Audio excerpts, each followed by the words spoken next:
guys.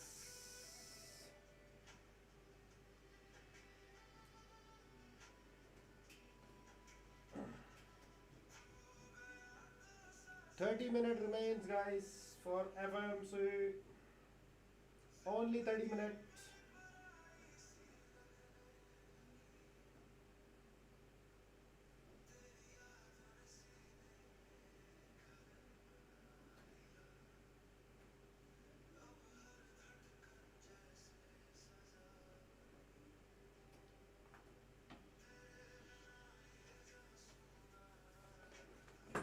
Okay, guys.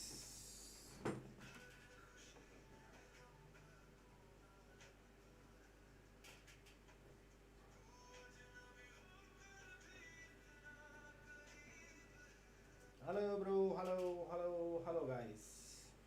Okay, so 30 minutes remains for FOMC, guys, for interest rate. 30 minute. Finbro. Finbro also came. Good. Nice. Hello, bro. Hello. So first thing, guys, technical will not work. Okay, now I'll take a mic. At the interest rate time, the technical will not work. Okay, but our setup will be there, right? No positions is recommended to hold while we have a FOMC, guys. Yeah, do not hold any positions because the market will be highly volatile. Okay, especially scalpers, stay away, guys. And closed all, very good, nice. Close all the positions. Yeah, do not hold any positions.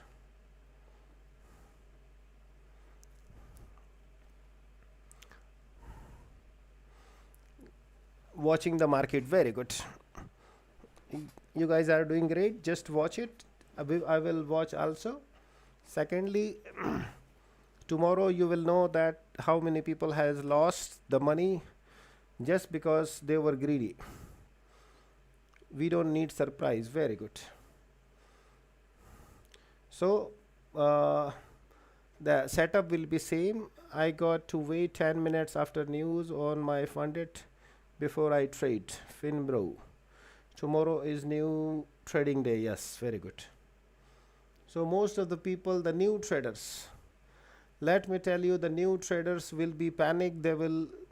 They think that it's a big time for making money. Actually, the FOMC is a big time for losing money. Why? The first thing, that technicals will not work at news time. Why? Because the market will be so much volatile, it will move upside downside. Thank you, I have 200k funded accounts, very good. Okay, I have not closed my positions, still it's open. I will close it before FOMC. Yeah, Nadeem bhai, walaikum salam. Walaikum salam. Yes, Jonathan bro, after 28 minutes we have a Fed interest rate, the biggest news in the financial market. Market will dance, and after 1 hour, after 30 minutes of that, I think so. Yeah, yeah, after 30 minutes of that we have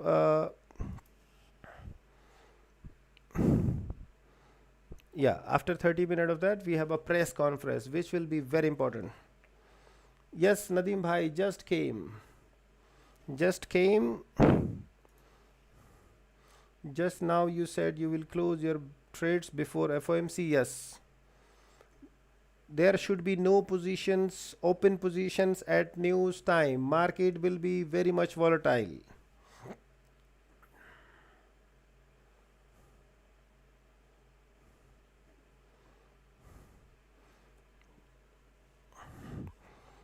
So the setup will be same. Setup will be same, yeah. But the thing is, what, we will not trade. We will just watch the news, how it goes It flies upside, it comes downside, whatever, yeah. Marlong niya bisa sampai subuh ini, ya bos. Okay.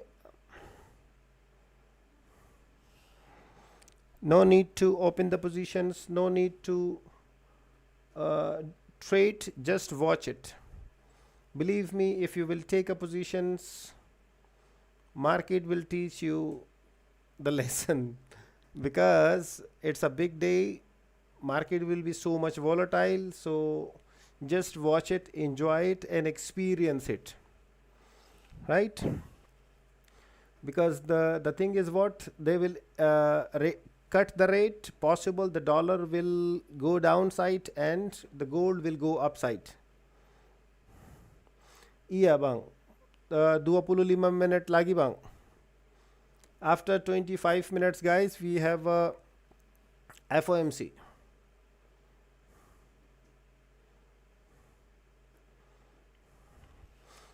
FOMC means interest rate, yeah. While FOMC press conference will be after 30 minutes of rate cut. Yes, do not need to take any positions guys, stay away. Alright, just watch it how market will dance. Anil Lisa abang gimana bang? Neutral bang. Muhammad Rafai tidak usah ambil posisi bang. Resikonya tinggi banget. The risk will be highly risky to take positions. Possible gold will go upside. It's a fundamental thing. Possible gold will go upside, right? So we will stay neutral, just experience it, learn it. If you take a positions within couple of seconds, your stop loss will be done, right? Because we are a retail trader, we have stop losses. We don't blow the account, right? And believe me, tonight so many accounts will be blown. Only for greedy people. Greedy means they need so much money.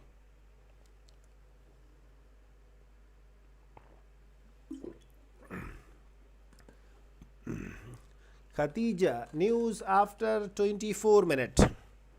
Fed interest rate after 24 minutes. So it's a long day, long night. I have taken a rest. Now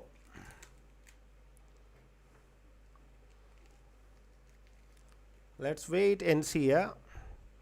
Again guys, I'm explaining again. The setup will be same, but we will not take any positions. We will not hold any positions. Alright, we will watch that how market will fly. Let it go. If the news possible that the news, I close my laptop, done for the day, and I am enjoying the market. Perfect. Very good. First change, Afzal bro, that you respect the news, you respect the risk, and you can control yourself. Yeah. It's so annoying today. I want to stay on your live, but I have family stuff, so I'm just holding sell. Naughty, don't hold any sell. Brother, don't hold any sell. Because the rate will be cut and possible the gold will fly. Okay, so before news, close your all positions, take profit and just watch it, enjoy it. Gurdeep bhai, बड़े बड़े गुरु आ गए मैदान में.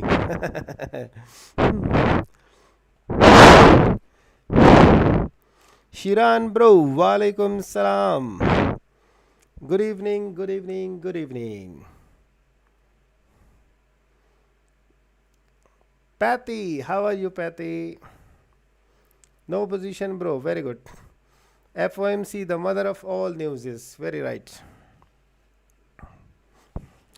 Not only gold, cryptos, currencies, indices, everything will dance. Right? It's if someone is dancing, it's good to watch. Right?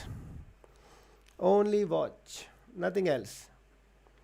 Let's see how it dumps, how it flies. Yeah.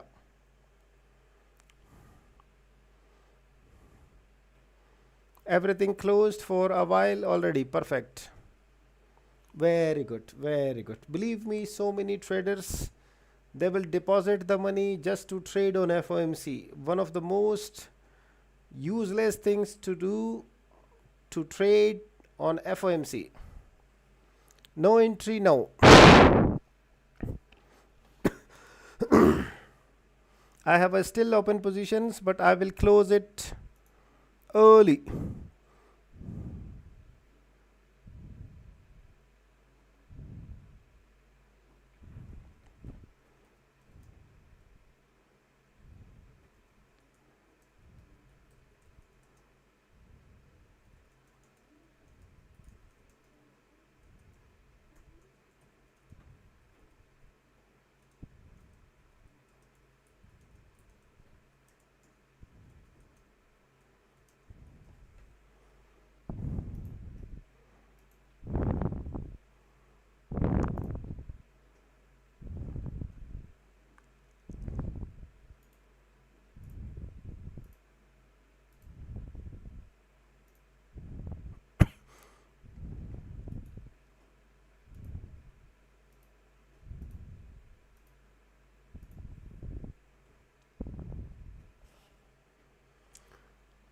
Market बहुत हाँ कुत्ती चीज है भाई, ऐसी वैसी चीज है.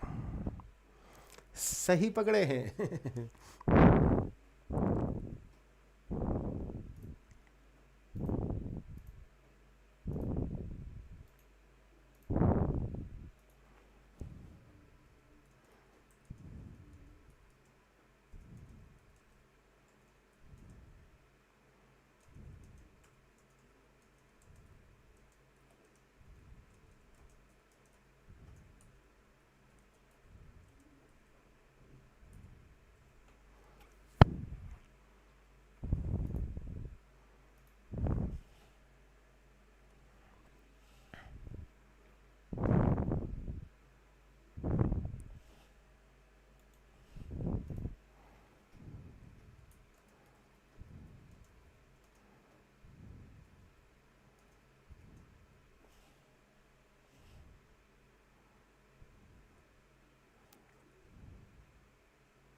I'm closing my positions, guys. I have informed my group.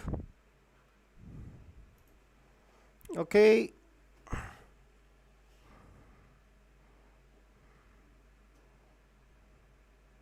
I'm closing my all positions, guys. I have a sell position. Time to close it, guys.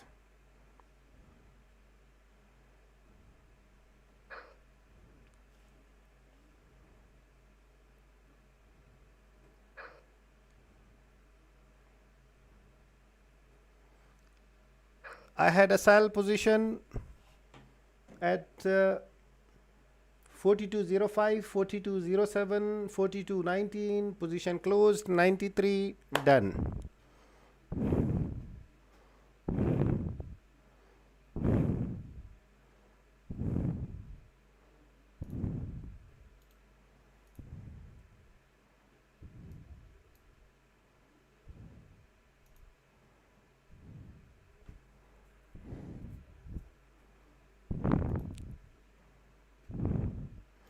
Okay, Fatou bro from France.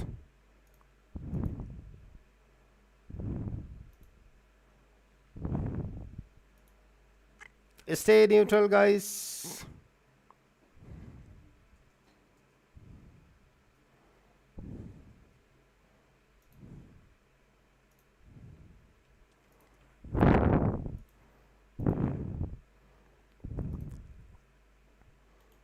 Crude oil good.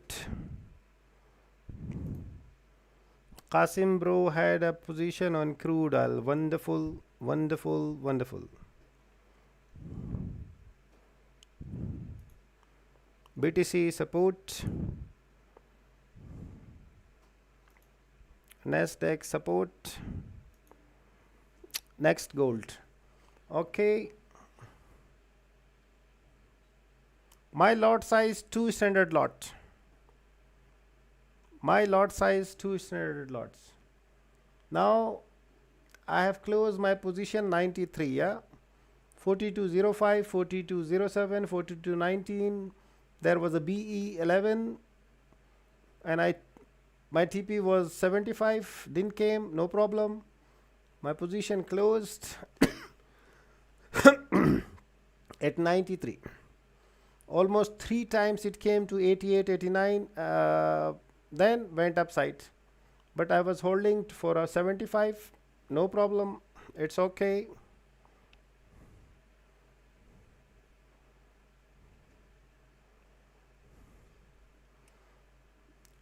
Okay, so no positions guys, yeah, no positions and no trades. I will write it, otherwise if it goes upside they will tell me that your stop loss is done, yeah, without reading anything.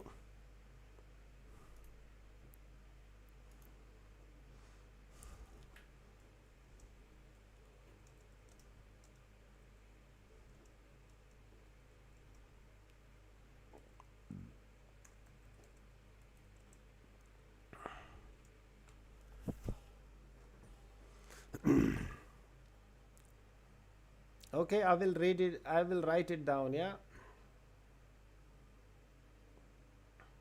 because I know that people will come. If it goes upside they will tell me, ah, I told you it's a buy, it's buy.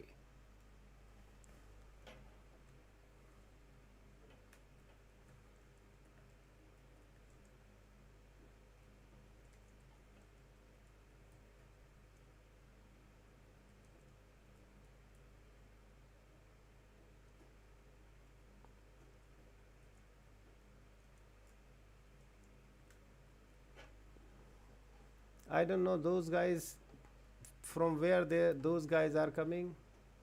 They will come again. I told you it's a buy, it's a buy.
I'm adding a text a minute guys.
Okay, now good.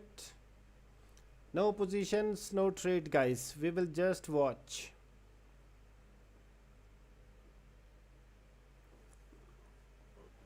No, MA bro, I'm just telling that no position should be hold at news time. I have closed my sell position from yesterday at 93.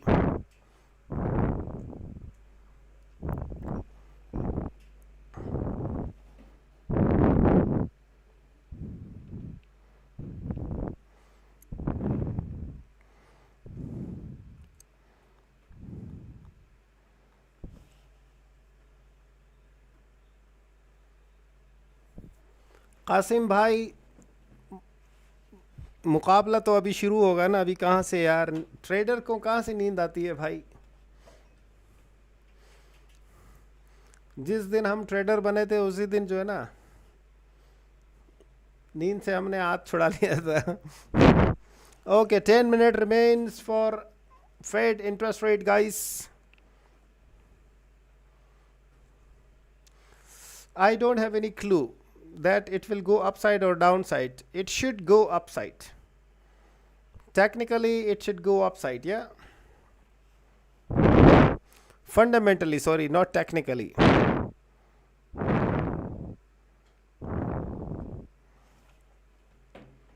Fundamentally, the price should go upside, but I need to just watch. I will watch only. It's written, guys, yeah.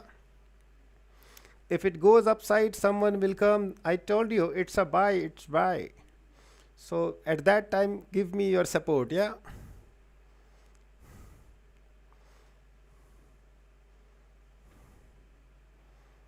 So we are not holding any positions. We will not trade also until we have a proper confirmations for buying or for selling. Now this is the technically setup. Nothing has to do with the fundamentals or FOMC. Possible it will go directly upside to 4300. That is also possible, right? That's why I have written that no open positions and no trade on FOMC. Wait and watch.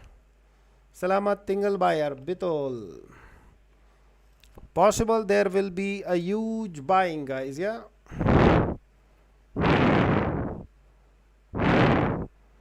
Pretty much possible, but we will not buy also, we will not sell also. Technically bearish, fundamentally bullish, so neutral. Anju bro says I have sell at 51. Okay, brother. I have just taken my profit at 93. Done. Hamad bro, how are you, brother?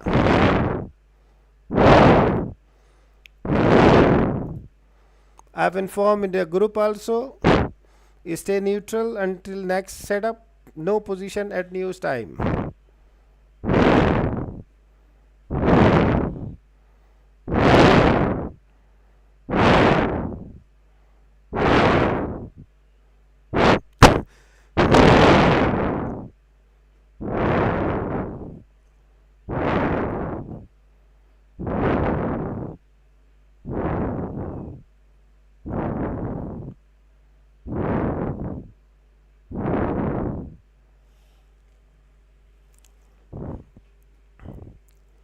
Shall I go full margin for recovery? Rest in peace, brother.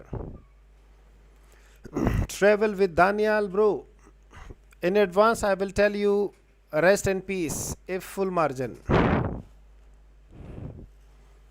You will try to recover, you will lose more.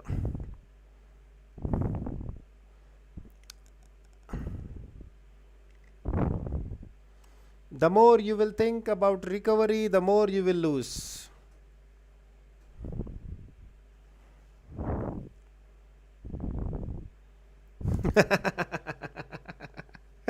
भाई तू travel करने के काबिल भी नहीं रहेगा। ना करो दानियाल ब्रो, ना ही करो यार। सिर्फ देखो इसको, दानियाल वही हो ना जिससे मेरी बात हुई थी, या ये कोई और दानियाल है? ना करो यार, ऐसे ऐसी चीज़ें ना करो। हाँ तो कुछ नहीं करना भाई, कुछ नहीं करना यार।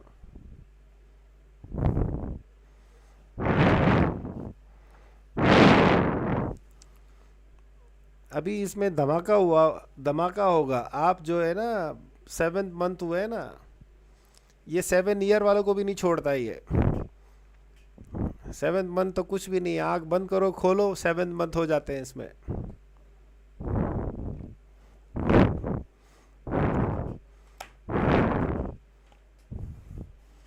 हाँ, to tell someone to not to take a position, it's the hardest thing guys, because addiction of positions, it is addiction of trades, only in mind to make money or to recover money. Everything is money. Where is the setup, where is the discipline? 5 minutes remains and we will watch the press conference also. Yeah, that will be after 35 minutes.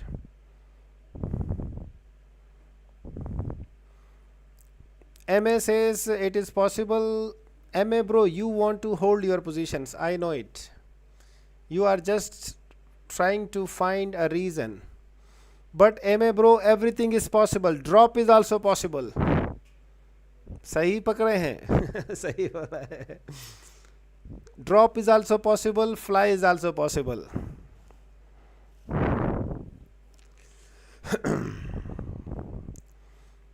It's I've said before also, this market is only you against of you.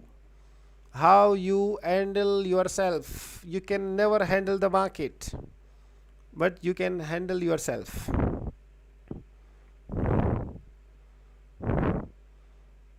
First drop, then fly. It can be anything, my brother. They are very smart. Institutions, banks, market makers, they are very smart. They don't want to see a money in your pocket. As simple as that. If you love your money, stay away. A big green candle or a red candle, both are possible.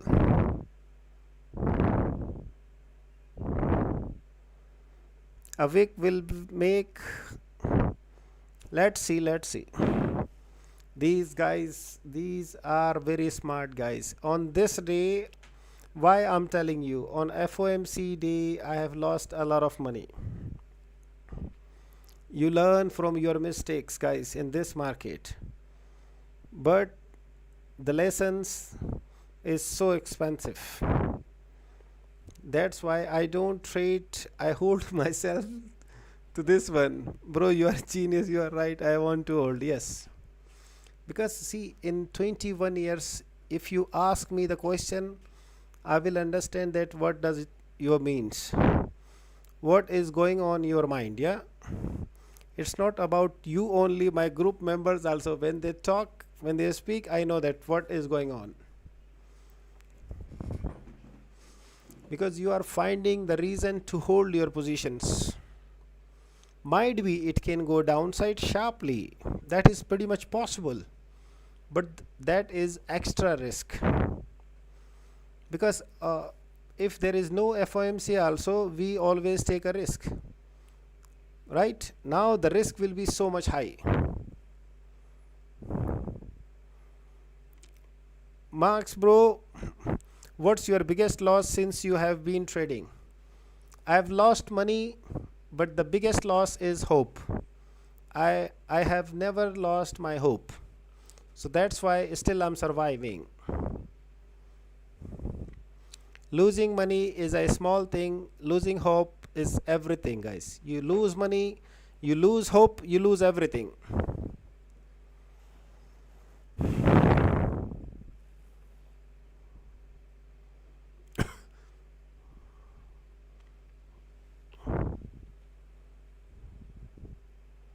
Possible. Red cut will be possible, guys. Just close your eyes.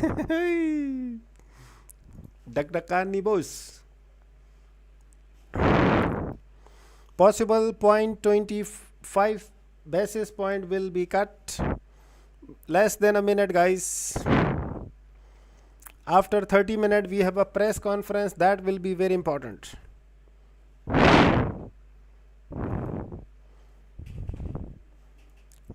Okay, if it is already done, so done.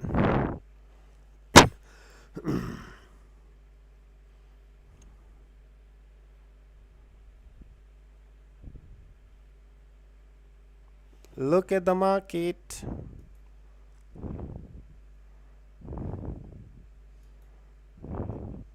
Red cut done, guys. Red cut is already done.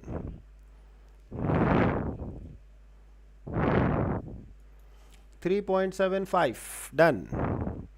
Now just wait and watch. Nothing to do. Nothing to do.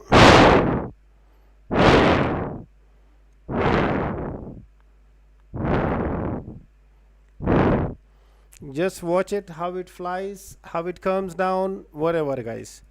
It's when we don't have any positions, it's none of our business. Yeah, if it goes upside, it goes downside.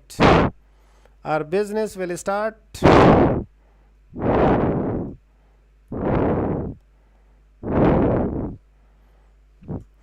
when we have a positions. Now we will just watch.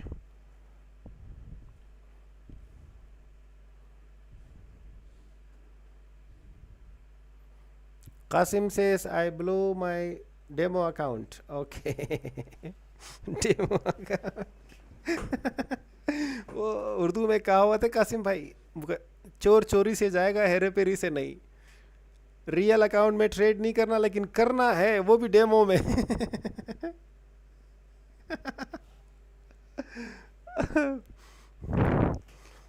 You can do whatever you want, but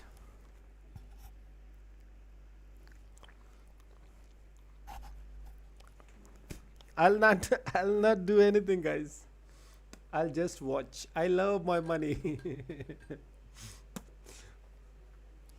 लड़कों ने जो है ना demo account भी नहीं छोड़ा, वो भी डेमो अकाउंट वॉश करते. यार डेमो अकाउंट कौन जो है ना वॉश करता है यार, ये बताओ.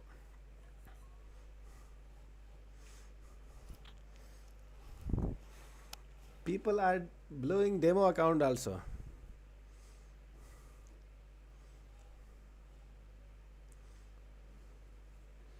I'm so glad I'm just watching. Yeah. It will burn your finger, guys.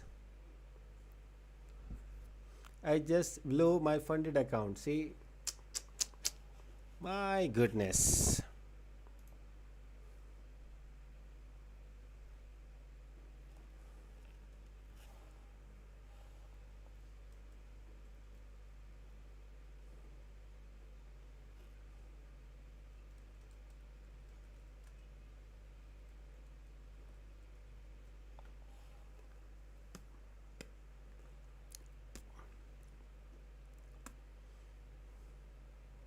I've just said, guys, no trade, no positions. Look at this.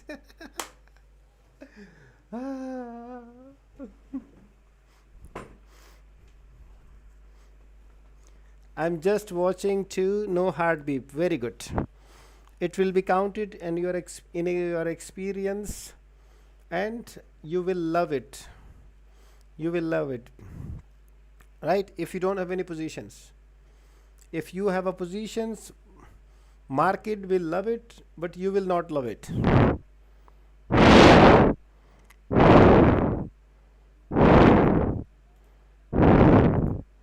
Right?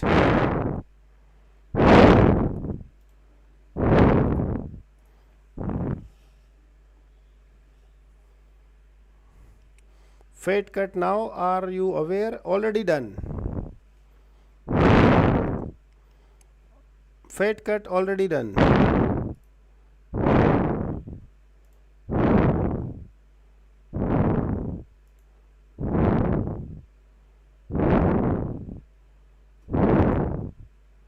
Look at the euro flying. Look at the pound flying.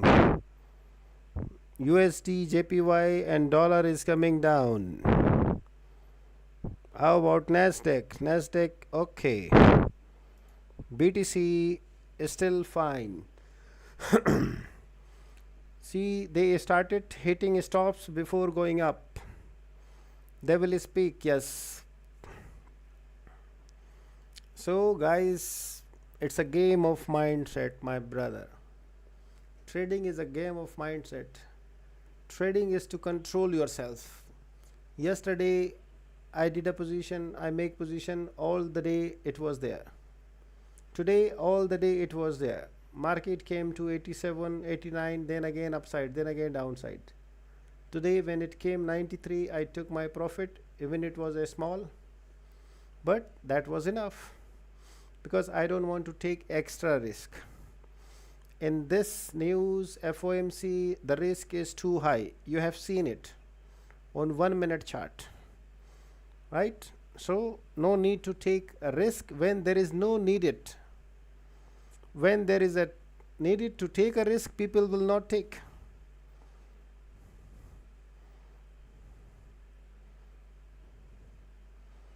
Yeah, very good. MS says the best feeling with the trading is when you are in risk-free trade, break-even SL. Very good. Nice, very true. At least your capital is safe. Every profit is a profit. $1 or 10K, it's important to be profit. Yeah, but once at one your stage, you will think that if I took a risk of $100, so I have to take a maximum benefit of it because the risk is already been taken, right? By the time, Dennis bro, by the time you will think about this thing also, yeah. Otherwise, if this is true, then whenever market is coming in your favor of $10, $20 and $100 loss, holding a $100 loss but taking up $10 profit doesn't make any sense. Even it's a profit, right? Even $10, $20 is a profit, but the thing is how much risk you have taken, right? Because these methods will make sure that your survival in this market. So when I take risk, so I'll make sure that total, I mean full benefit of that profit I'll take, yeah. 3 to 4 times it went to upside, then came downside. I was holding it with my stop loss. My stop loss was 31 in the morning also, yeah. 100 pips in profit, trade at BE, perfect. Finbro did a buy at 42.10, 4200, yeah. Someone is selling, someone is buying, and I'm just watching it. If it is going upside, let it go upside. If it is coming downside, let it come downside. Okay, 41.99, good.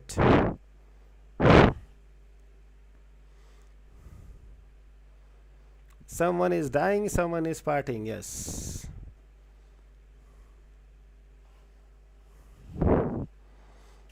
If you love your money and love your peace, don't trade. Otherwise tonight so many gamblers will be wiped off from the market. Gambler means the one who risk a lot, big risk, yeah. What makes you think? I don't think. Ne bap, look, watch it. The written, there is a written, already written, yeah.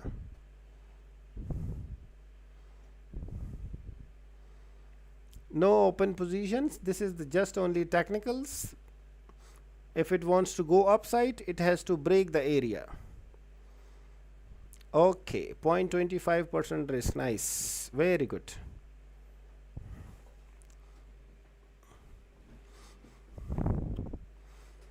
This setup is technicals. You don't need to follow it, just watch it, because when we have a big news like this one, technical doesn't work. You have to accept it, and it's only most of the time only that is FOMC. Technical doesn't work.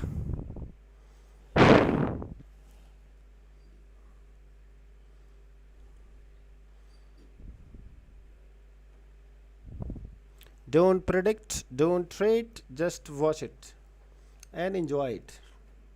You will understand the importance of fundamental. You will understand the importance of technicals also. What happened, Dilbarzai? It's news, FOMC.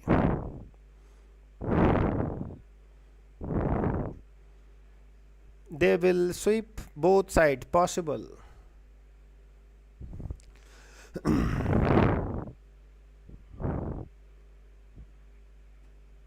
It's Arabzai. My mistake. I'll take my word back. Dilbarzai, not Dilbarzai. It's Arabzai. Okay.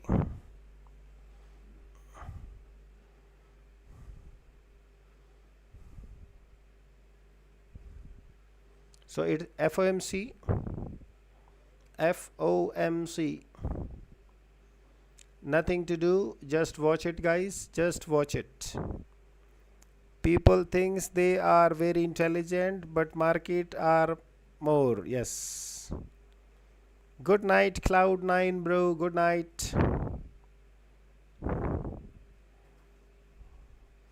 Again, guys, because people are coming, people are going, so I have to clear them. We are not doing anything. We are just watching. The setup is technically, I cannot make a buy setup. Fundamental is bullish, technical is bearish.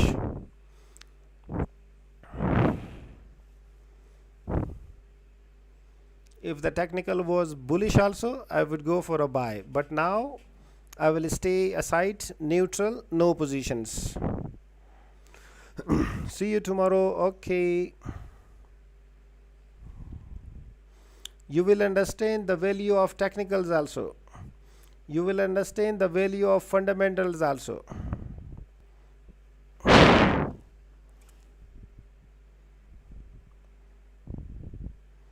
No positions, Rama. It's a big news. We are neutral. We are just watching.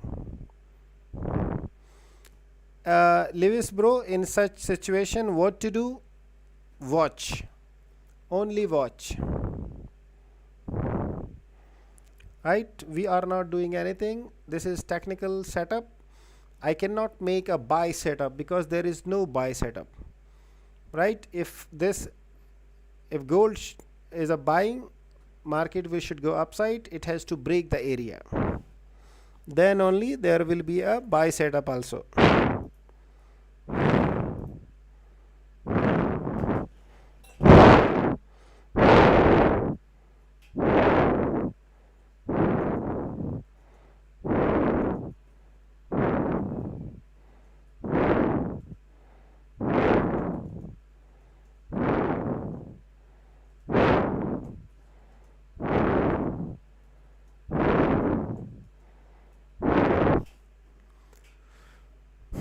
News is for sell? No, bro. News is for wait and watch.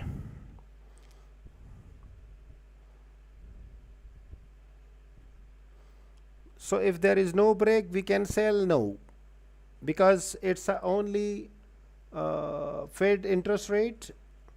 After 17 minutes, we have a FOMC press conference. That will be more important.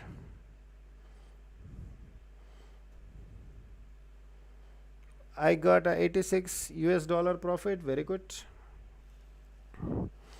Just watch it, that for experience purpose on such a important news, how the technical works, right? How the technical fails. Both will be your experience. It will aid in your experience.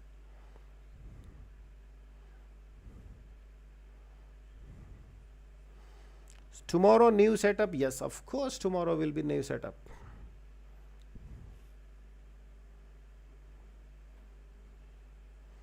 Just watch it. Technically is still respecting in this big news, Went upside almost 19, 20, 18, again came down. Still technically is respected. So that's why it is learning process for you guys.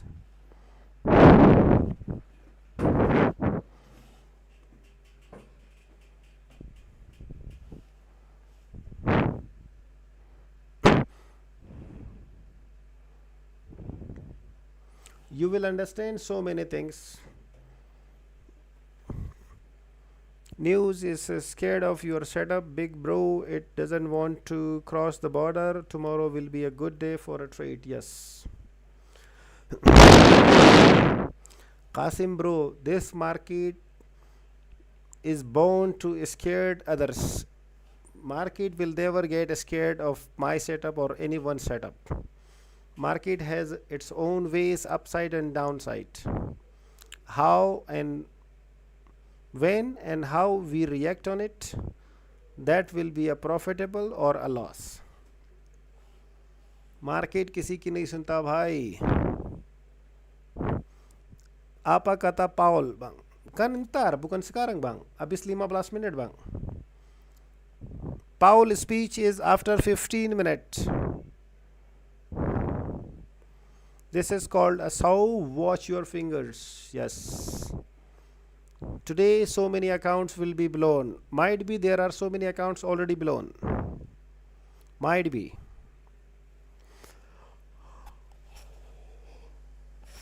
Because here also there was a guy who said that I blown my funded account. Rest in peace. Desa, good night tomorrow. Good night. See you tomorrow, brother.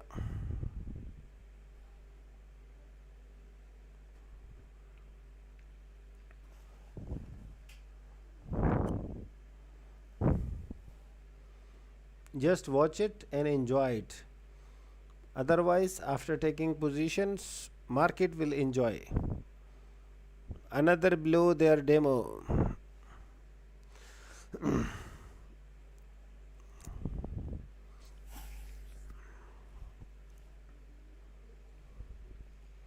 Pa after news, apakah mau open posisi kembali? Belum.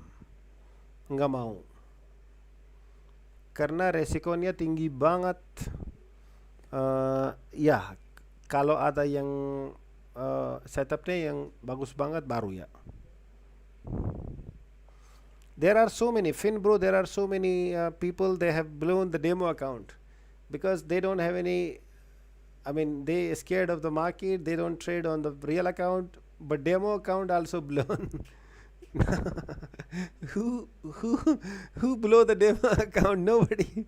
Out of the markets is since New York session. Perfect. Good option. Good. यार demo account कौन blow करता है भाई?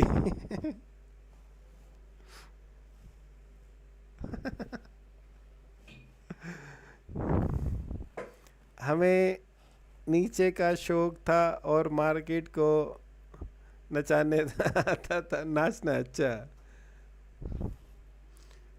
नाचने का शौक था. Market सबको नचाती है भाई. उमेर भाई,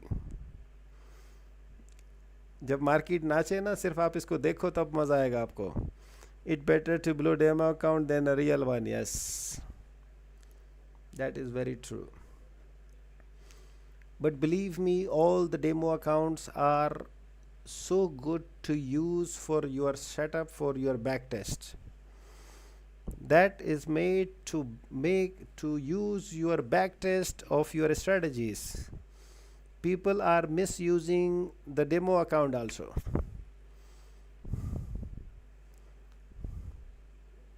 Do you do cryptos? Yes.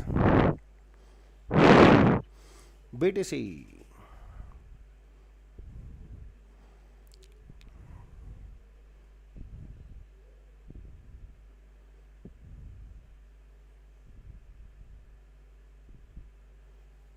The mother of all news. Yes.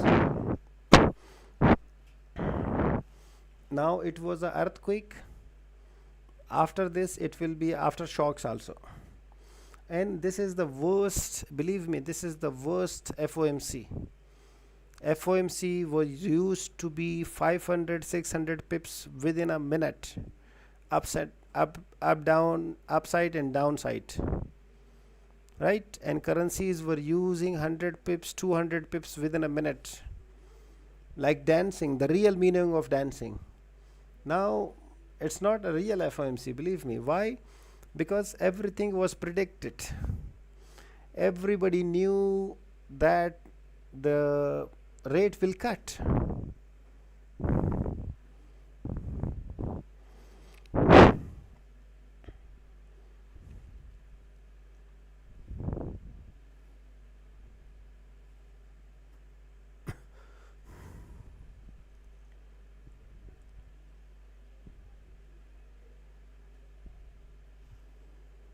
So after 10 minutes, we have a Fed Chair Powell press conference. That will be important, guys. Still, do not take any positions. Just watch it. Otherwise, this time market will burn your finger. The last one says, "Can I sell?" I'm just explaining, my brother. Please try to listen also, and please try to read things also. It's written wait and watch only, no positions.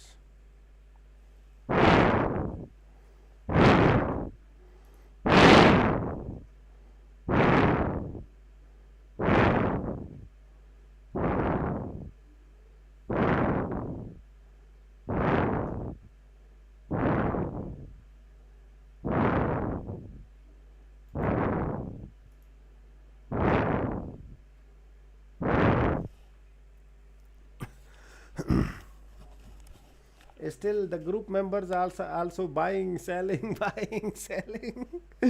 Traders, they don't care about anyone. I told them to not to trade. Someone is buying from 42.04, someone is selling from 42.18, someone is buying, someone is selling. Traders need a positions, guys.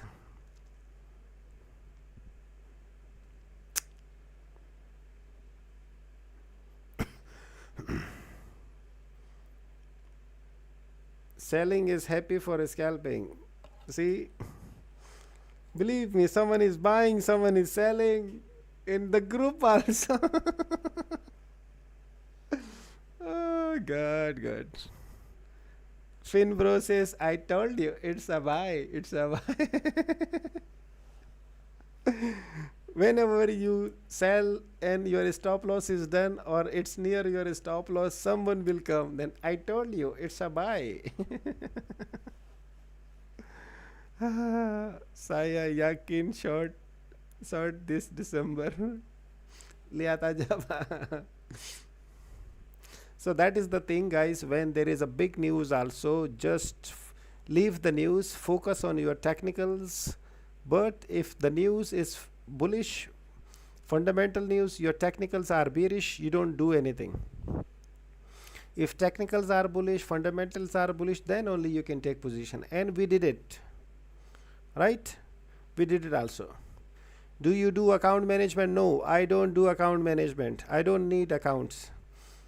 I can buy a very good account on $200, $300, $400, yeah? And please do not do a spam message, please. Now in this situation, FOMC is still, the technicals are still working after 23 minutes still, yeah? So it is a learning time for everybody, guys, yeah?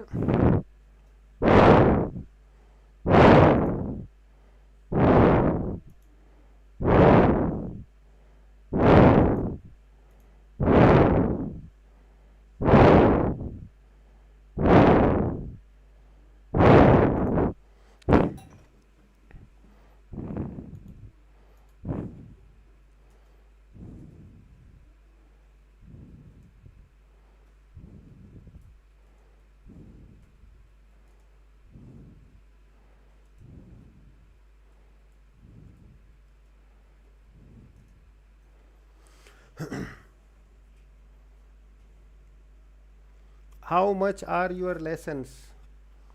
You can send me a message on TikTok. The link is in the bio. I will give you the details, yeah? But learning classes are a little bit expensive, yeah, but very less, very cheap than when market teaches you, yeah. Let's go to skin of earth.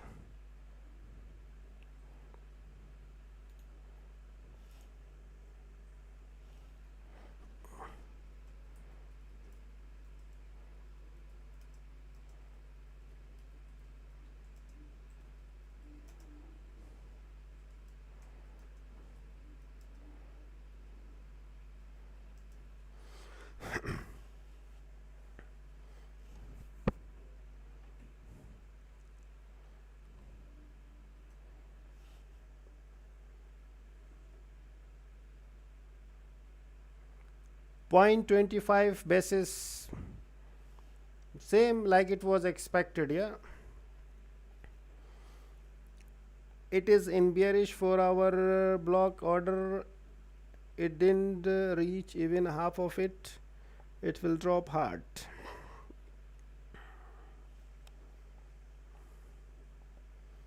That's why I was telling you, see, technically bearish, fundamentally bullish. That's why I'm neutral. If both were bearish, I would go for a sell. If both were bullish, I would go for a buy. But technically bearish, fundamentally bullish, that's why I'm neutral. So that's why this is a learning for the new traders, yeah. You know, we have a setup, but still you don't trade. It means you care about your money. It means you are a disciplined trader. You don't take extra risk, right? When there is a time to take a risk, people will not take it. If it is a selling area, people will tell that it's a buy because they will see the green candle. Now this is not to take a risk, it's a highly risky, so I'm out. I'm just watching it.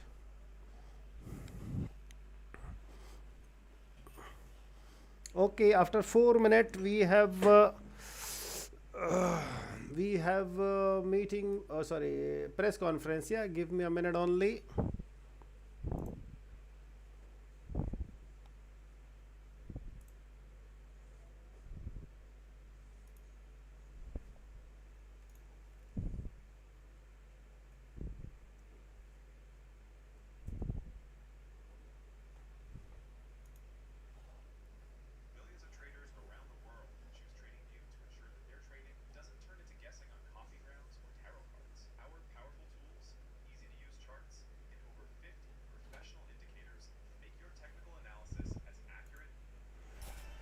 A minute here guys, मैं जरा मूत्र विसर्जन करके आता हूँ. No, that time I close my positions. At 93 I close my positions. After that I don't. Why should I lie with you guys, yeah?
Look at the market, guys.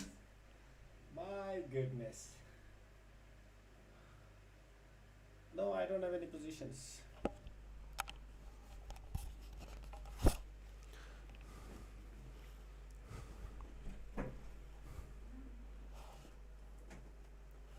Okay, guys, 99. Look at this. It's time to listen. Good afternoon.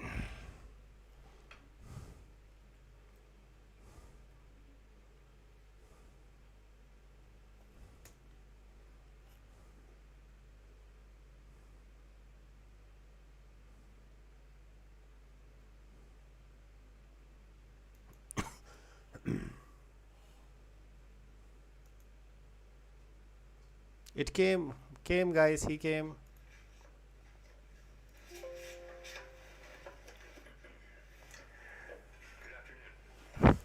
He started. He said, "Good afternoon, guys." Squarely focused on achieving global mandate goals of maximum employment and stable prices for the benefit of American people.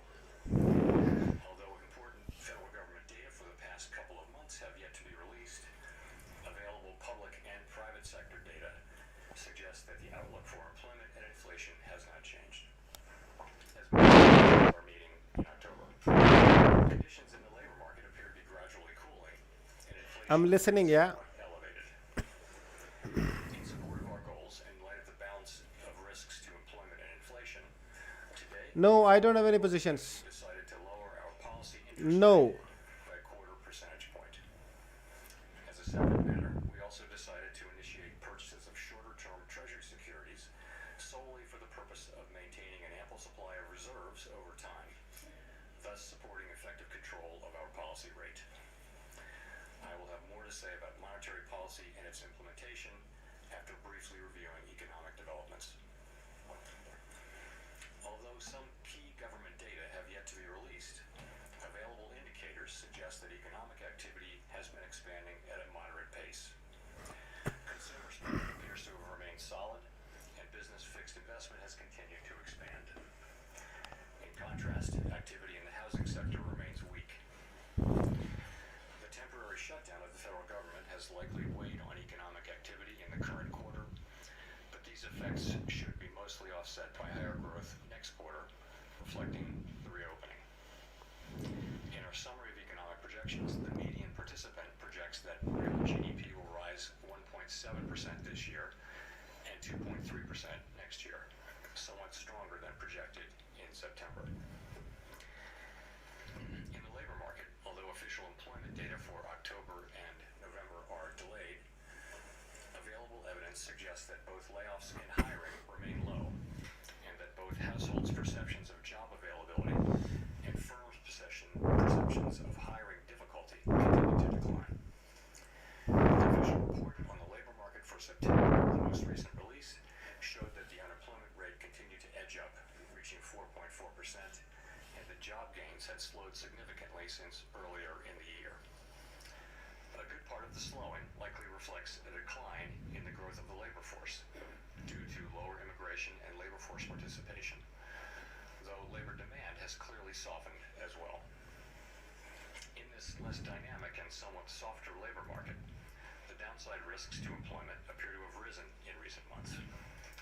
In our SEP, the median projection of the unemployment rate is 4.5% at the end of this year and edges down thereafter.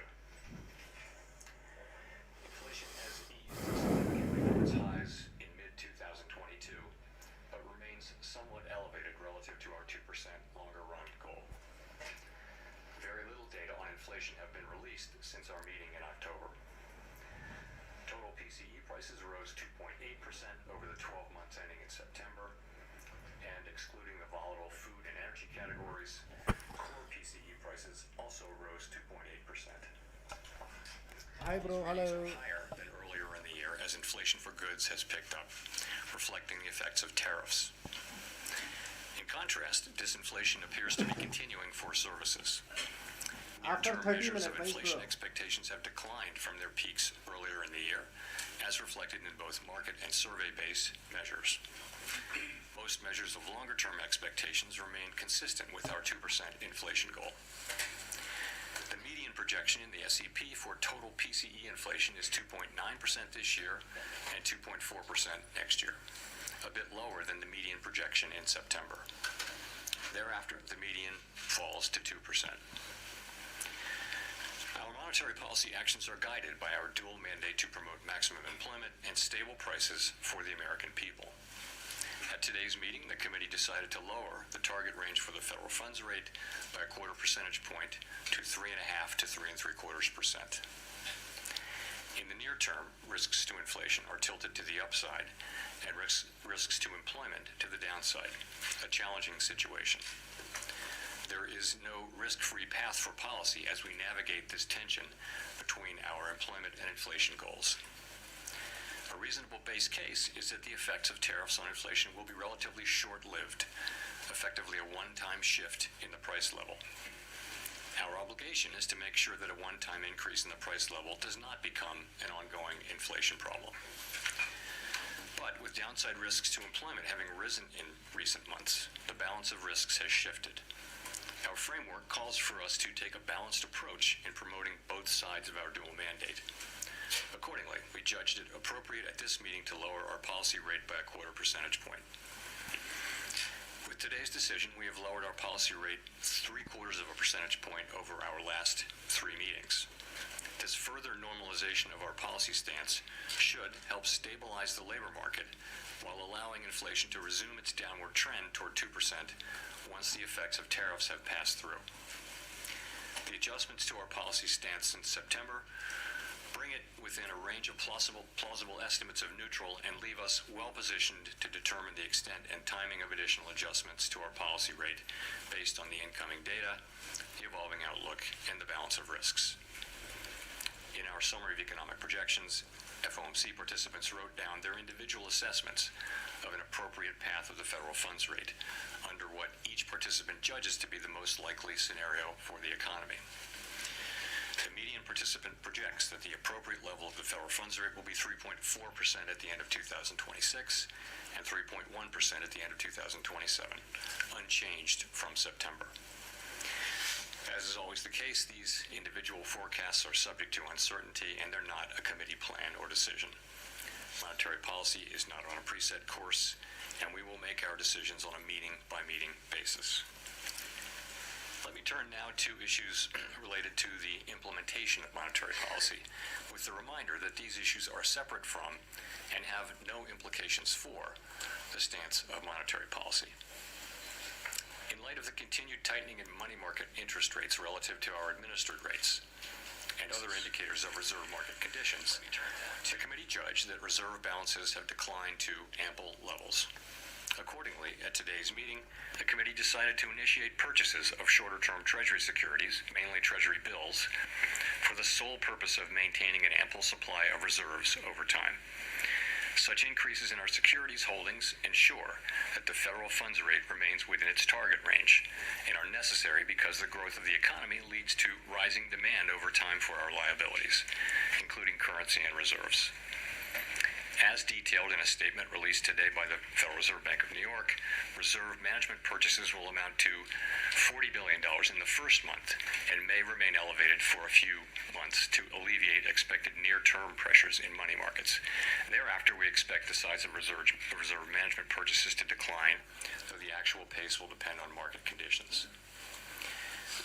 In our implementation framework, an ample supply of reserves means that the federal funds rate and other short-term interest rates are primarily controlled by the setting of our administered rates, rather than day-to-day discretionary interventions in money markets. In this regime, standing repurchase agreement or repo operations are a critical tool to ensure that the federal funds rate remains within its target range, even on days of elevated pressures in money markets. Consistent with this view, the committee eliminated the aggregate limit on standing repo operations. These operations are intended to support monetary policy implementation and smooth market functioning and should be used when economically sensible. To conclude, the Fed has been assigned 2 goals for monetary policy: maximum employment and stable prices. We remain committed to supporting maximum employment, bringing our inflation sustainably down to our 2% goal, and keeping longer-term inflation expectations well anchored. Our success in delivering on these goals matters to all Americans. We understand that our actions affect communities, families, and businesses across the country. Everything we do is in service to our public mission. At the Fed, we will do everything we can to achieve our maximum employment and price stability goals. Thank you, and I look forward to your questions.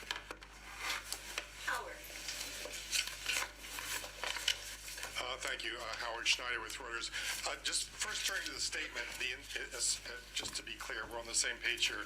The insertion of the phrase, considering the extent and timing of additional adjustments, does that indicate that the Fed is now on hold until there's some clearer signal from inflation or jobs or the evolution of the economy along the baseline outlook? So, yes, the adjustments since September bring our policy within a broad range of estimates of neutral. And as we noted in our statement today, we are well positioned to determine the extent and timing of additional adjustments based on the incoming data, the evolving outlook, and the balance of risks. That new language points out that we'll carefully evaluate that incoming data. And also, I would note that having reduced our policy rate by 75 basis points since September and 175 basis points since last September, the Fed funds rate is now within a broad range of estimates of its neutral value, and we are well positioned to wait to see how the economy evolves. And if I could follow up on the outlook there, it seems like with the additional GDP growth coupled with easing inflation and a fairly steady unemployment rate, this seems like a pretty optimistic outlook for next year. What's given rise to that? Is this an early bet on AI? Is there some sense of improving productivity out there? What's driving that? So a number of things are driving what's happening in the forecast. And I would say if you look broadly at outside forecasts, you do see a pickup in growth in many of those now too. So it's partly that consumer spending has held up. It's been resilient, and to another degree, it is that AI spending on data centers. Now can you believe on the technicals also? This was the biggest news, but look at the technicals. Still respect it on this one also. Right? That's why I'm telling everybody to learn it, to understand it, to balance it between fundamentals and technicals. Year growth and 2.3 for next year. You actually, some of that is due to the shutdown. So you can take 0.2 out of 2026 and put it in 2025. So it would really be 1.9 and 2. Believe me, rest in peace, all the buyers. Because there was a huge buyers. High spending will continue. The consumer continues to spend. So it looks like the baseline would be solid growth next year. Steve. Thank you, Mr. Chairman, for taking our questions here. You had previously described rate cuts in terms of a risk management framework, and kind of following up on what Howard was asking, is the risk management phase of rate cuts over here, and have you taken out sufficient insurance, I guess, against potential weakness in terms of the data we might get next week when it comes to employment? So we're going to get a great deal of data between now and the January meeting, and I'm sure we'll talk more about that. And the data that we get are going to factor into our thinking. But yes, we have, if you go back, we held our policy rate at 5.4% for more than a year because inflation was high, very high, and unemployment in the labor market was really solid at that point. So what happened is over last summer of 24, inflation came down and the labor market began to show real signs of weakness. And so we decided, as our framework tells us to do, that when the risks to the two goals become more equal, you should move from a stance that favors really dealing with one of them, in that case inflation, to a more balanced, more neutral setting. And so we did that. We did some cutting, and then we paused for a while to work our way through what was happening in the middle of the year. And then we resumed cuts in September, and we've cut now 3. We now cut a total of 175 basis points. And as I mentioned, we feel like where we're positioned now we're well positioned to wait and see how the economy evolves from here. If I could just follow up on the SEP,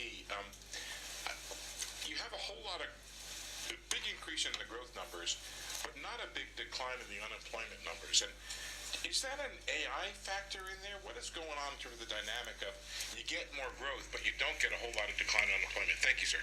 So the implication is obviously higher productivity. Some of that may be AI. It just also, I think, productivity has just been almost structurally higher for several years now. So if you start thinking of it as 2% per year, you can sustain higher growth without more job creation. Of course, higher productivity is also what enables incomes to rise over long periods of time. So it's basically a good thing. But that's certainly the implication.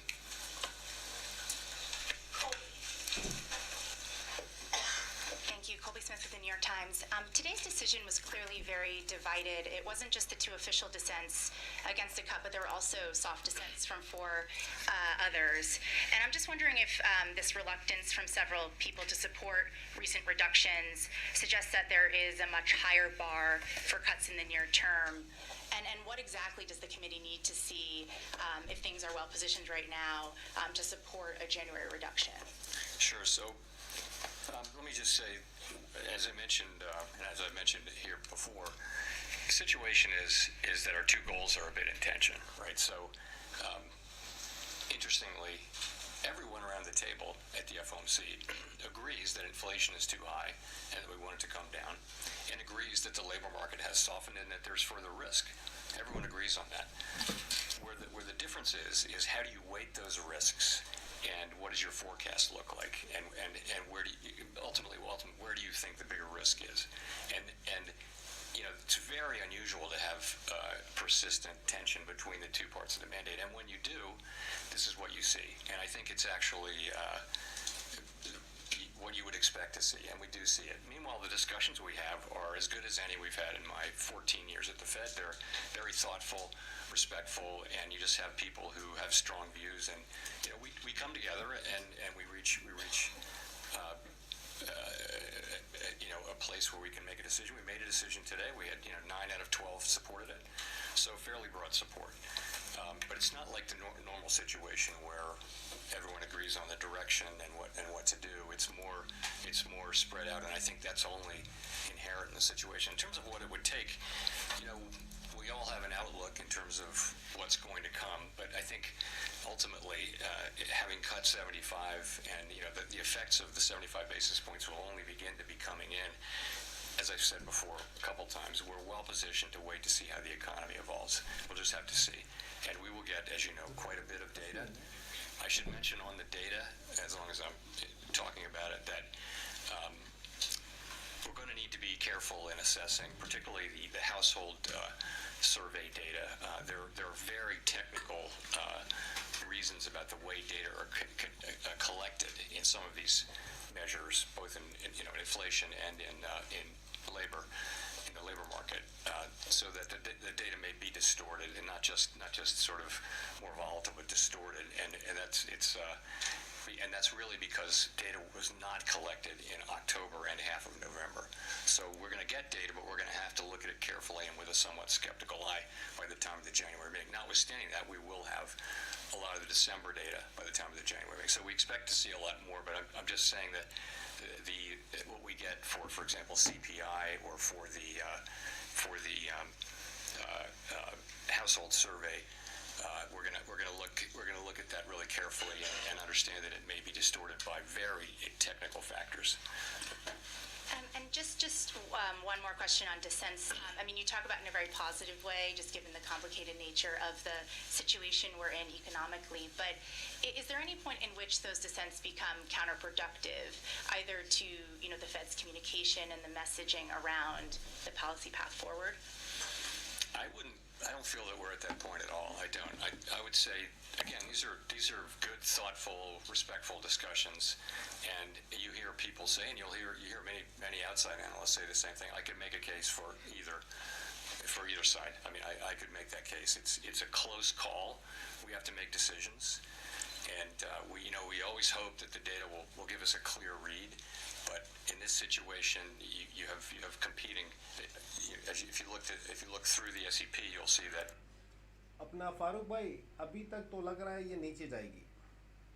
ठीक है, कोई शर्म नहीं है, ठीक है, अभी तक तो लग रहा है ये नीचे जाएगी, लेकिन अभी press conference, still there is a press conference guys, the question answer QA session is going on, so it's very important, yeah. After that market will give its proper direction. Evolves. Nay.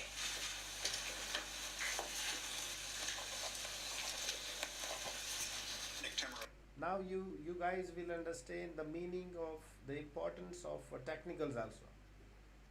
This news was the mother of all newses, guys. FOMC rate cuts is the mother of all newses, but it's still technical respected. So that's why you have to trade, you have to learn technical also, guys. Foregone conclusion that the next move in rates is down, or should we think of policy risks as genuinely two-sided from here? So I don't think that a rate hike is anybody's base as the next thing is anybody's base case at this point, and I'm not hearing that. What you see is some people feel we should stop here and that we're at the right place and just wait. Some people feel like we should cut once or more this year and next year, but when people are writing down their estimates of policy of where it should go, it is either holding here or cutting a little or cutting more than a little. So I don't see the base case as involving that. So of course, a data set of 2, now 3 is not a big data set, but you are right about those 2 3 cut times in the 90s. If I could follow up, the unemployment rate has been rising very gradually for the better part of 2 years, and indeed the statement today no longer describes the unemployment rate as remaining low.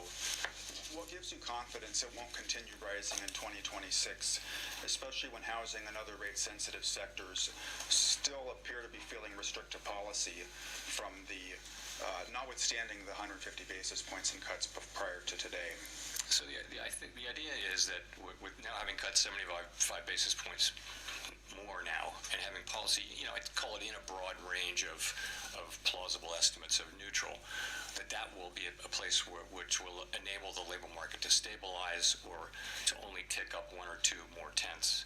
But we won't see, any kind of a sharper downturn, which we haven't seen any evidence of at all. At the same time, policy is still in a place where it's not accommodative, and we feel like we have made progress this year in non-tariff related inflation, and that as tariffs come through, as they flow through, that'll show through next year. But as I said, we're well placed to wait and see how that turns out. That is our expectation, but we're going to start to see the data, and it'll tell us whether we were right or not. Claire.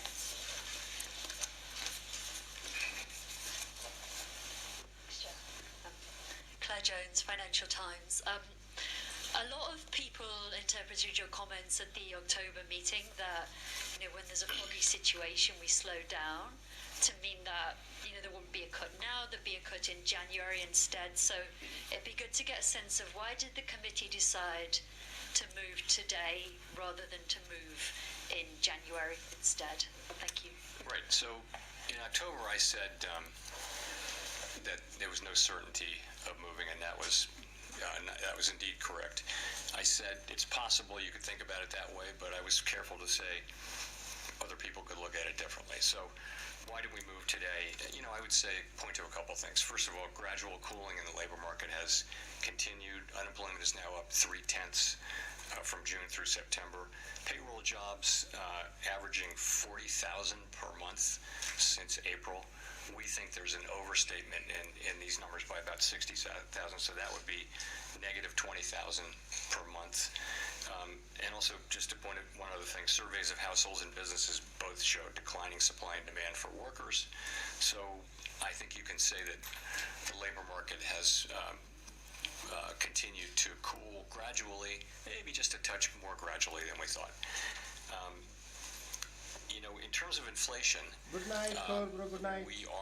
It's come in a touch lower, and I think the evidence is kind of growing that what's happening here is services inflation coming down, and that's offset by increases in goods, and that goods inflation is entirely in sectors where there are tariffs. So that does build on the story, and so far it's only a story, that this is that the goods inflation, which is really the source of the excess at this point, almost more than half the source of the excess inflation is goods, is tariffs. And you've got to say then, so what do we expect from tariffs? And I would say that is to some extent down to looking for broader economic, heat. Do we see a hot economy? Do we see constraints? Do we see what's going on with wages? You saw the ECI report today. It doesn't feel like a hot economy that wants to generate, Phillips curve kind of inflation. So we look at all those things, and we say that this was a decision to make. It obviously wasn't unanimous, but overall that was the judgment that we made, and that's the action we took.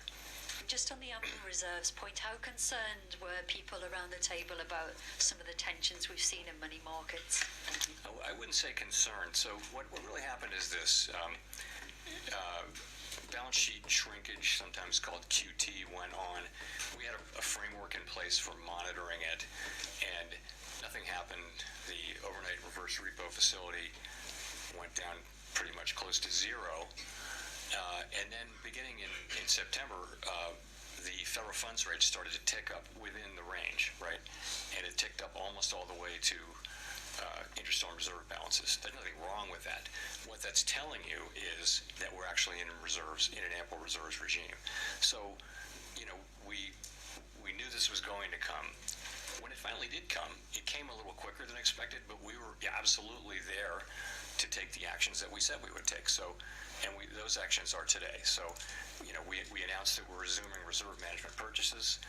That is completely separate from monetary policy. It's just we need to keep an ample supply of reserves out there.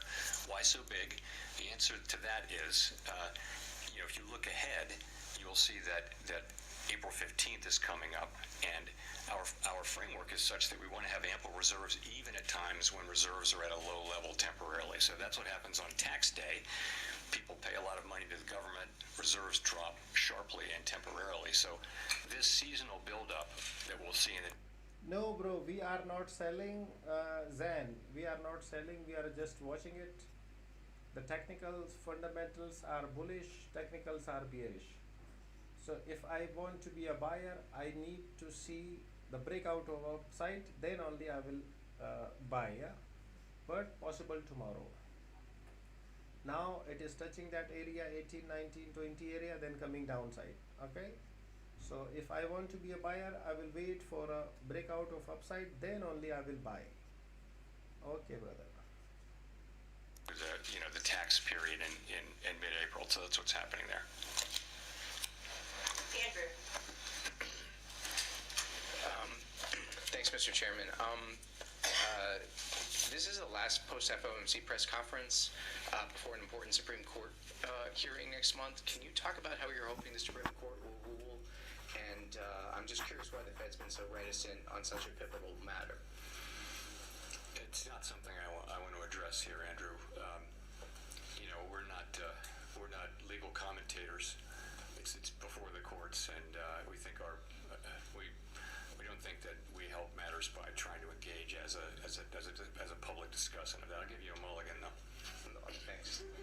I don't know if that means I get three questions, but just one more. I guess I wanted to come back to the 1990s question, and like, do you see that as a useful model for thinking about what is happening in the economy right now?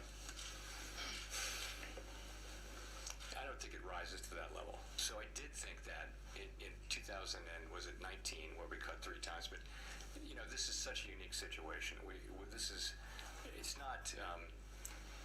It's not the 1970s, let's put it that way, but we do have tension between our two goals, and so that's just unique in my time at the Fed, and I think going back a long ways, we haven't had that in our framework.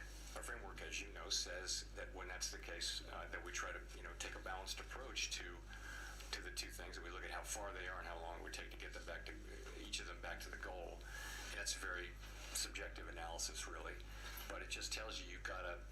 I think ultimately what it says is when they're broadly equally threatened or equally at risk, you should be kind of neutral, because because if you're either accommodative or tight, you're favoring one or the other goal. And so we've been sort of moving in the direction of neutral. Now we're in the range of neutral. We're not.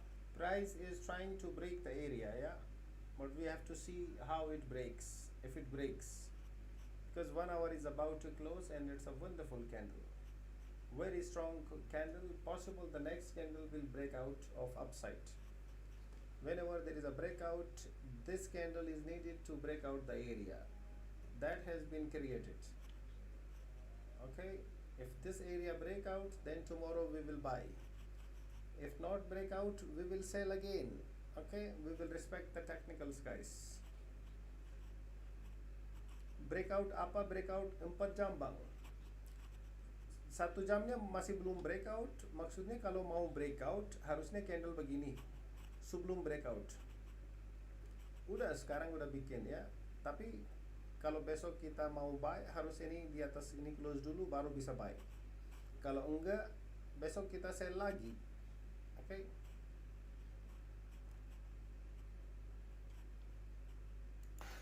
We actually look at it, all of the announcements and what you get from all that. You see sort of for each one of them, there's a time period and then it's fully in.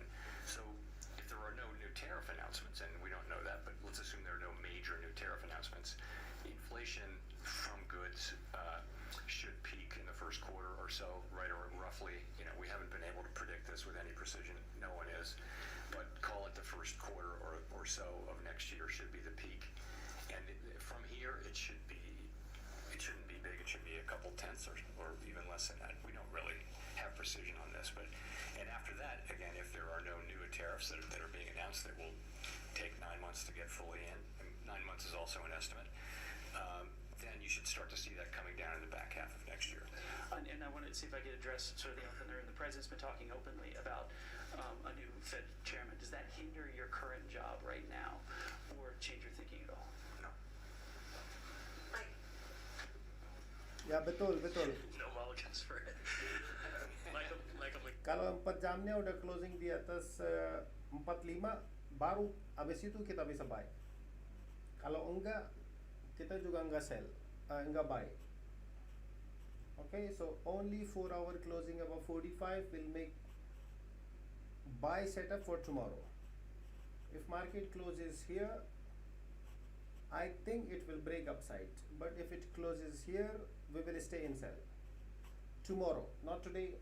Today we will not do anything. We will wait. We will watch for today's closing, because last 1 hour candle is good enough to make upside breakout. But good enough is different. We need a final confirmation of the breakout. Okay, if that is done, tomorrow we will start buying, but above 40 area, above 45 area, not here. Less concern about inflation in the long term or anything like that. I mean, I look at these things pretty regularly. Same thing with surveys. Surveys are all saying that the public understands our commitment to 2% and expects us to get back there. So why are rates going up? It has to be something else. It must be an expectation of higher growth or something like that. And that's a lot of what's been going on. I mean, you saw a big move toward the end of last year, which was not to do with us. It was to do with other developments. Well, you just mentioned that the public is expecting you to get back to 2%, and Americans overwhelmingly are citing high prices, inflation as their number one concern. Can you explain to them why you're prioritizing the labor market, which seems relatively stable to most people, instead of their number one concern, inflation? So as you know, we have a network of contacts in the U.S. economy, which is really unmatched if you go through the 12 reserve banks. So we hear loud and clear how people are experiencing really costs. It's really high costs, and a lot of that is not the current rate of inflation. A lot of that is just embedded higher cost due to higher inflation in 2022 and 23. So that's what's going on. And so the best thing we can do is restore inflation to its 2% goal, and our policy is intended to do that, but also have a strong economy where real wages are going up, where people are getting jobs and earning money, we're going to need to have some years where real compensation is higher, is positive, significantly positive. So nominal wages are higher than inflation for people to start feeling good about the affordability issue. And so we're working hard on that. We're trying to keep inflation under control, but also support the labor market and strong wage. See on last 1 hour candle, before any strong resistance, this candle is very important to make. But that is only the sign, the previous candle, 1 hour, yeah? That is only the sign that now possible the next candle will break upside. Still you have to do nothing. Just wait for the breakout. Once the breakout is done, then there will be a setup of a buy. Right now do not do anything. Market can flip downside, market can go further upside. The setup is not confirmed because dollar is coming downside, USD JPY coming downside, euro going upside, pound going upside, stocks are going upside, so everything is for upside. So it makes sense that gold also has to go upside. Now it's not over, I'm just explaining things. Market that seems to have significant downside risks. People care a lot about that. That's their jobs. That's their ability if they get laid off or if they're entering the labor force to find work. So that's really important to people.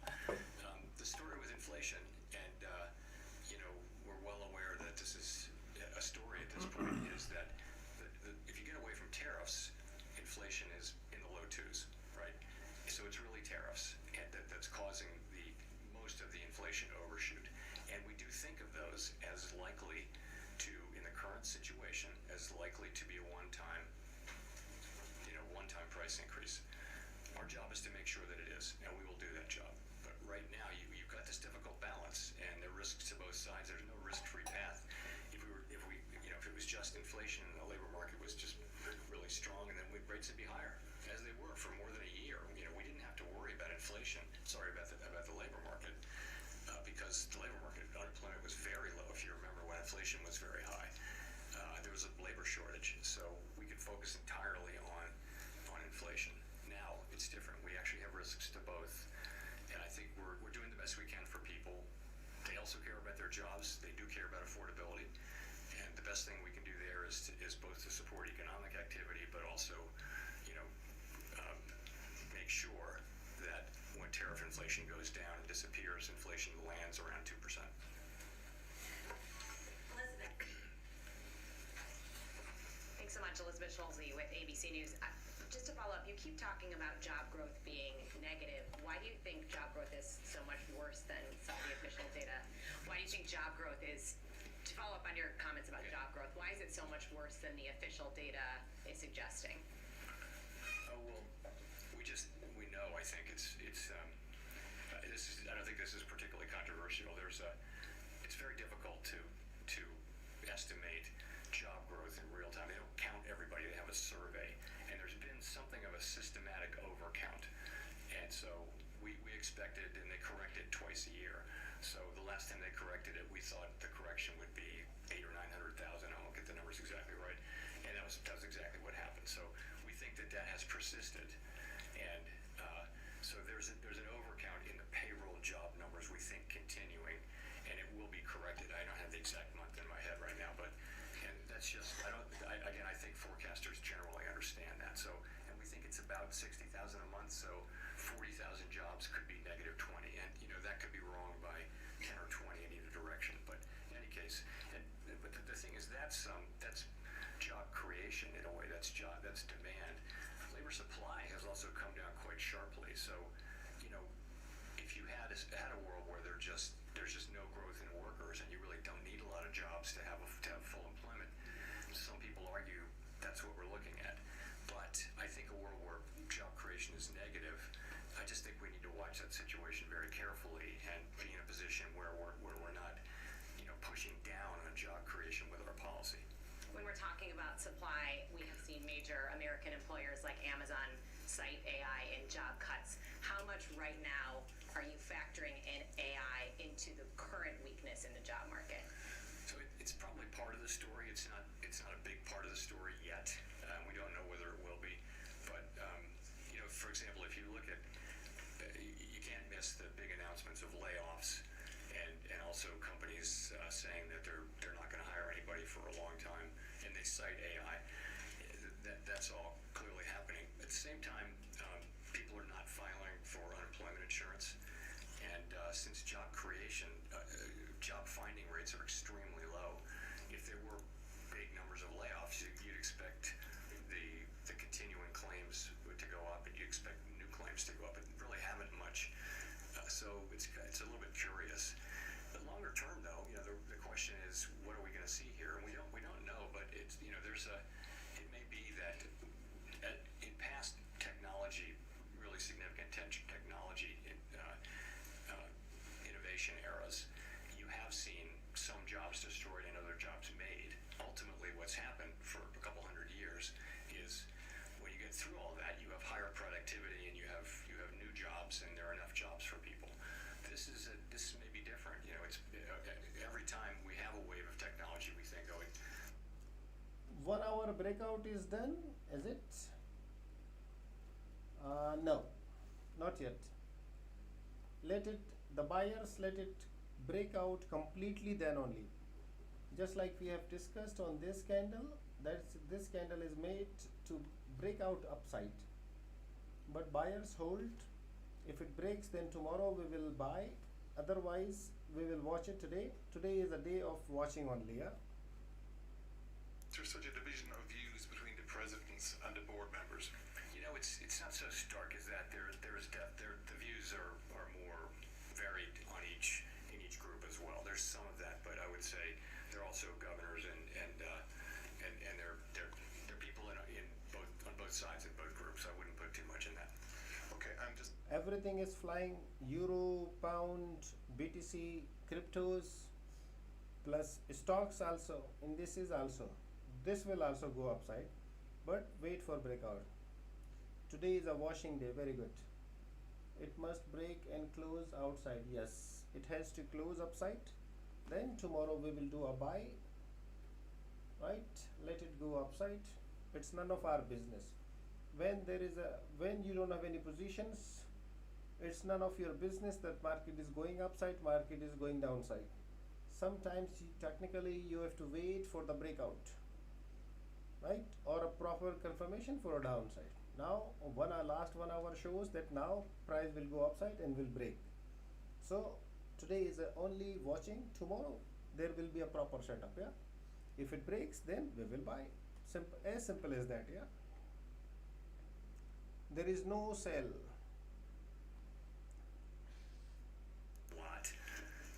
If you listen to the earnings reports for consumer-facing companies that tend to deal with low and moderate income people, they'll all say that we're seeing people, tightening their belts, changing products that they buy, buying less, and that sort of thing. And so it's. I'm listening a press conference, my brother. That is very important also, Coco bro. Trading is not about only to buy to sell. If you don't have any setup, close it. No, we have to see so many things: the breakouts, the rejections, the news is. It's a FOMC day. We have more means.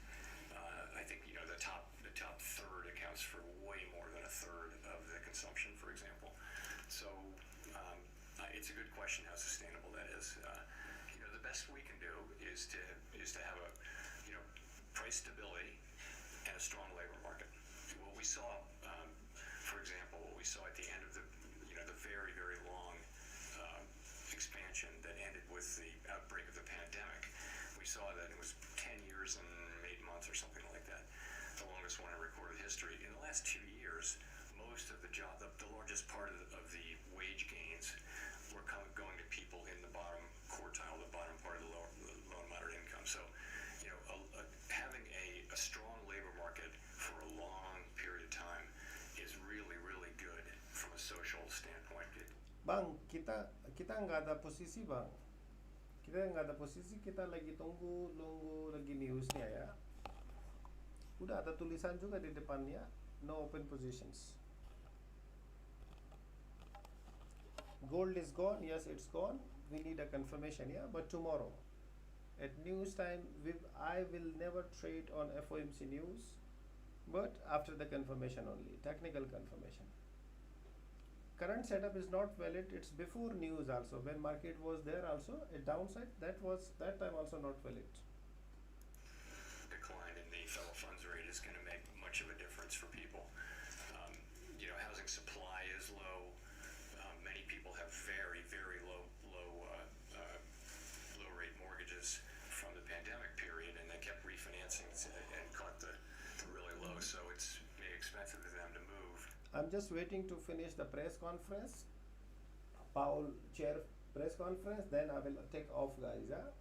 Then tomorrow, after the day closing, we will trade properly. We will analyze the market. Then we will trade. Okay. So today we are not trading. We are just watching and enjoying. Yeah. Our interest rates, but we don't really have the tools to address, a secular housing shortage, a structural housing shortage. Chris. Thanks, Chris. Okay, Rogier, Corbro. Associated Press. You mentioned on inflation, services inflation being low, goods inflation looking like maybe it'll peak. We had the wages report you mentioned today showing moderating wage growth. Where are the inflation risks? It looks like inflation is cooling in your view. At the same time, you have potentially negative hiring. Why not? Why aren't we hearing more about maybe more cuts in this environment? Well, I think the risk in inflation is pretty clear to see, and that is, we see higher inflation. As I mentioned, most of the inflation over target is from goods, and we estimate, we expect, most of us, that inflation will be a one-time price increase and then come down. We just came off an experience where inflation turned out to be much more persistent than anyone had expected. Is that going to happen now? So that's the risk. The risk is either that tariff inflation just turns out to be more and more persistent, maybe because companies who are now holding back from passing through the tariffs will just keep doing that. So you see that. I think the other possibility is less likely, and that is just that the labor market gets tight or the economy gets tight, and you see just traditional inflation. I don't see that as particularly likely, but so I think. Let the press conference finished. Clearly, price is showing further upside, but after the confirmation, and the confirmation will come tomorrow. Let's wait for a daily closing. Tomorrow we will have a perfect setup, right? So I will never trade on news time, especially FOMC. It's always a risky. Yeah? You have seen it, upside, downside, then again, finally it went upside.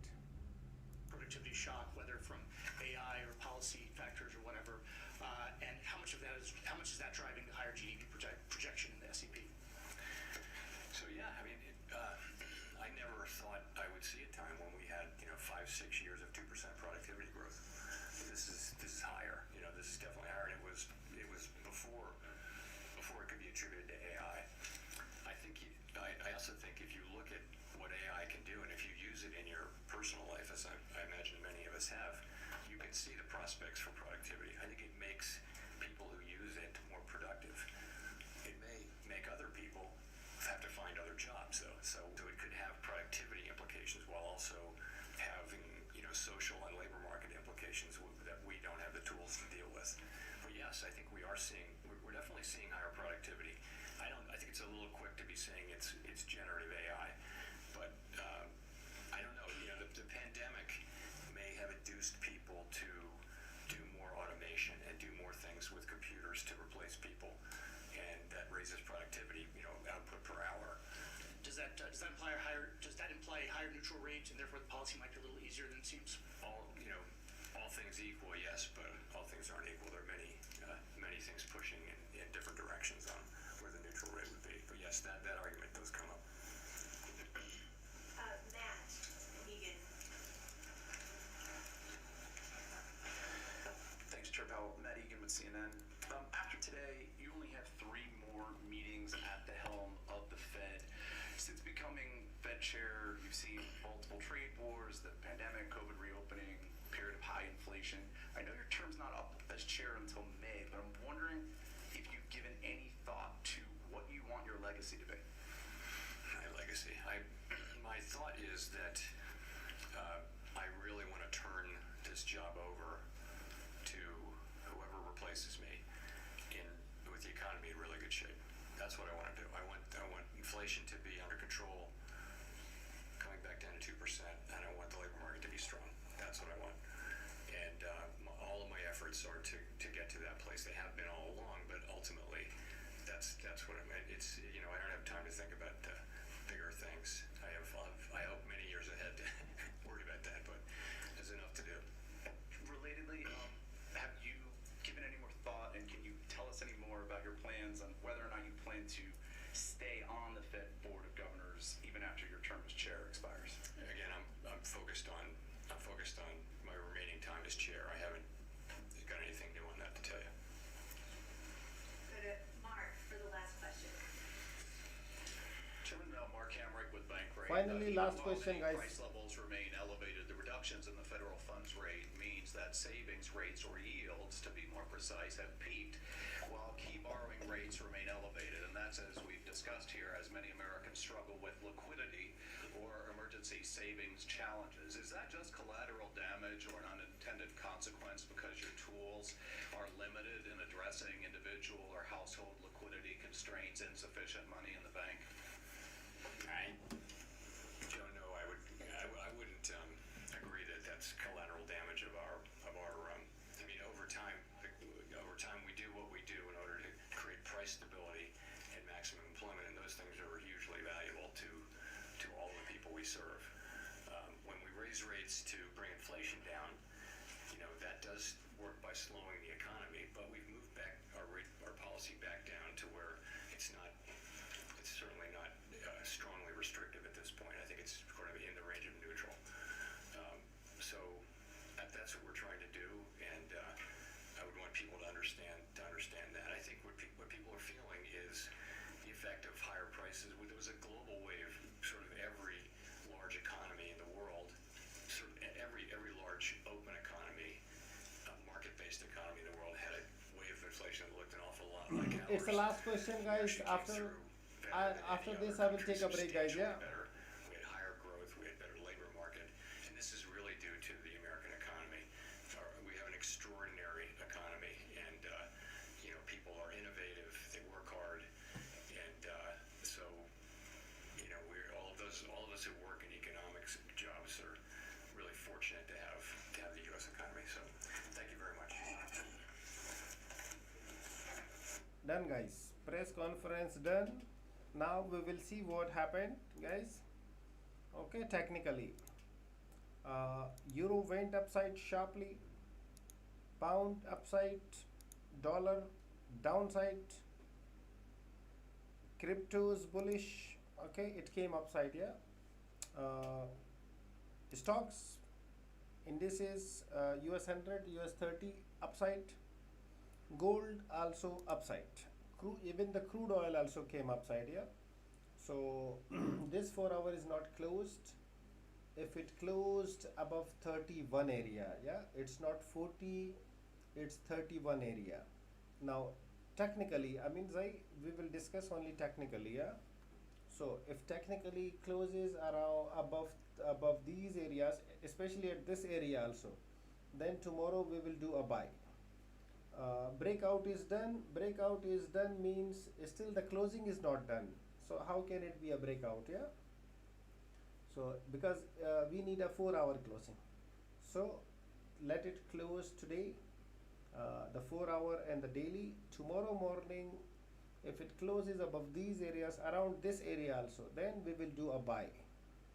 Definitely our setup will be in buy. In case if it comes downside below 31, below 18, then again the setup will be same, sell. Right? So we need a technical confirmation, guys.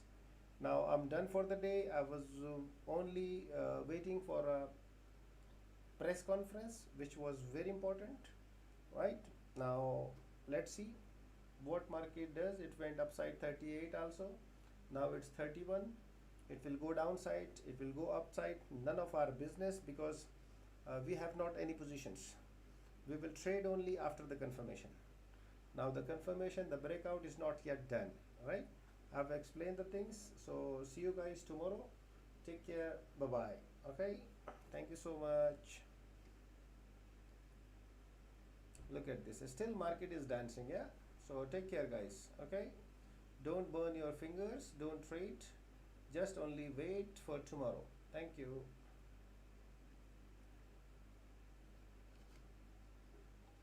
Tubers also, thank you so much, guys. It was a good day. See you guys tomorrow because FOMC is done, press conference is done.